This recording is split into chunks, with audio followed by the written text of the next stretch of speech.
Good morning, hello, welcome to my HS vlog. Okay. So, ayun nga, nakikita niyo na nakakagawa ako naglilinis ako sa aming kwarto ng asawa ko. At dahil wala siya, nasa Manila siya, dahil boring na ang buhay ko, naglilinis ako dahil sobrang kalat na rin ang bahay. At ito na nga ang resulta ng aking paglilinis.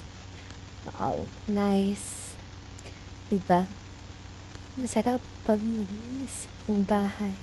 Hindi na kaya. Ito nga, tatapin ko na ang aking na nakuha sa aming kwarto. Ito nga ako ngayon. Umalis ako ng bahay. Lumabas ako para bumili ng aming mauunan. At nandito ako ngayon sa aming talipapa. Nandito ako, naghahanap ako ng ampalaya. At dahil nakita ko na ang gulayan, ang init sobra. Hindi ko na kinikeri tumare. Sobrang init. At ito na nga, dahil hindi ko makita yung ampalaya, nahanap ko talaga siya, hindi ko talaga siya makita. Kanina pa ako nahanap ko na kanina pa. Pero wala akong makita until I found her. I found her. I found you. I found you, bitter. Napaka-bitter mo, ayaw mo pakita sa akin. Lulutuin lang naman kita. Gagawin kitang sarsyadong ampalaya. Ha? Sarsyadong ampalaya. Sarsyadong ampalaya ba talagang tawag mo? Hindi ko alam. Pero ito na nga, kumuha ko ng basket, nilagay ko ang ampalaya. At dahil ampalaya at kamatis lang naman ang bibili ko, naghanap na ako ng magandang klase ng kamatis. Ayoko na masyadong hinog kasi baka mabulok ko lang sa bahay. Lalo na ngayon wala kaming rep kasi nasira yung rep namin. Hindi namin alam kung anong dahilan kasi hindi na siya lumalamig. Yan. Kaya nilagay ko na sa basket at dadalhin ko na siya kay Manong Tindero. At dahil mga Kapampangan na nandito, hindi ko naiintindihan ang kanilang mga salita. Hindi ko maintindihan kung anong mga sinasabi nila. At ito na nga, dahan-dahan ako lumalapit kasi maraming tao, nagsisiksikan, baka matamaan ang aking sugat. Kaka-opera ko pa lang, bawal tayo masanggit o madanggil ng kahit sino. At ito na nga, ayan na siya. Inaantay ko na lang, timbangin ni Kuya. Ang tagal. Ito na, tinimbang na. Almost 81 pesos. Isang ampalaya lang yan, napakamahal. Plus yung kamatis, 100 plus. Pero sabi ni Kuya, 90 pesos na lang daw. Kaya ito, nabili ko na siya. Pauwi na ako ng bahay. Naglalakad na ako pauwi ng bahay hanggang sa nakasalubong ko ang kapatid ng aking asawa. At ito na nga, nandito na ako sa bahay. At dahil wala pang sinahain at papasok ang mga kapatid ng asawa ko, ako nang magsasaing para hindi na sila maabala dahil papasok sila. At ito na nga, nagsasaing na ako.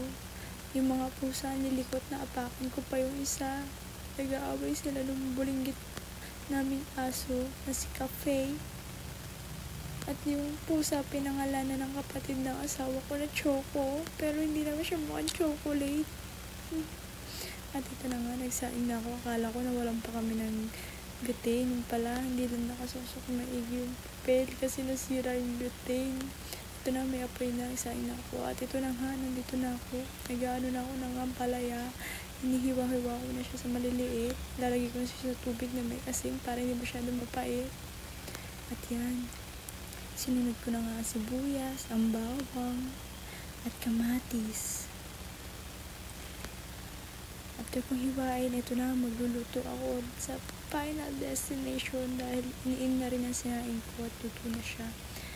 Kuha na ako ng kawali dyan. Lagyan ko na siya ng pusang ko na yung apoy sa medium heat para hindi masyado masunog naman. Okay, kumuha ko ng olive oil kasi bawal sa akin yung mga bandangis muna ngayon.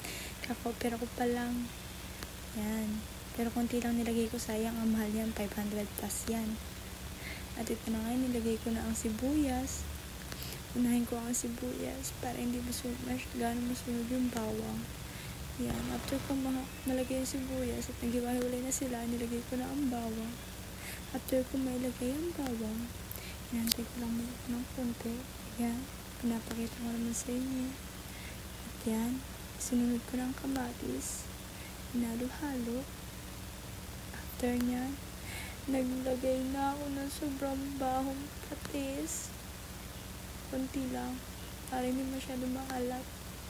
At yan, kumuha ako dito ng tubig. Nakakat lang kasi. Yan, para matunaw yung kamatis. At yan, antay ko 5 minutes. 5 minutes daw, sabi ko. At yan, kumuha ko 3 itlog. Nagbati ako ng 3 itlog. Mga itlog nyo, babatihin ko na rin ba? Pengi kami itlog. Yan, pinati ko na ang itlog para mamaya ready to fight na siya. At yan, hinalo ko na ulit yung kamatis. At baka masunog naman. Hanggang abang hinahalo ko siya. Yan, nilakasan ko yung apoy ng konti para maluto. Naglagay ako dito ng paminta, pepper, at magic sarap. Yan, magic delicious. Char. At yan, tinakpan ko ulit. Yan, nakumukulo na siya. Tunaw na yung kamatis ng konti. Teko na yan. Lalagyan na natin yung ampalayang mapait. Pero favorite ko yan, kahit mapait yan. At yan, mga mare. Kahit mapait yan, gustong gusto ko yan. Hindi ko siya masyadong i-cook, half-cook lang para daman-daman mo pa rin yung pait ng pagmamahal ko. Char. At ito na nga. Yan, hinahalo ko na siya. Habang hinahalo ko siya, inaantay ko siya maluto. Tinakpan ko muna ito para kumulo siya. At yan, kumulo na nga siya. At yan, tikman muna natin baka kulang sa lasa. Dahil kulang nga sa lasa, maglalagay ako dito maya-maya ng konting asin. Nilagay ko na yung itlog. Yan, para maluto na siya. At yan, dahil luto na siya, hindi ko na naipakita kung ano yung itsura niya. Kasi nga, nalobat na yung phone ko, hindi na kinaya. Kasi video ako, 20% na lang yung phone ko. At yan. At dito na nagtatapos ang aking vlog. Bye-bye!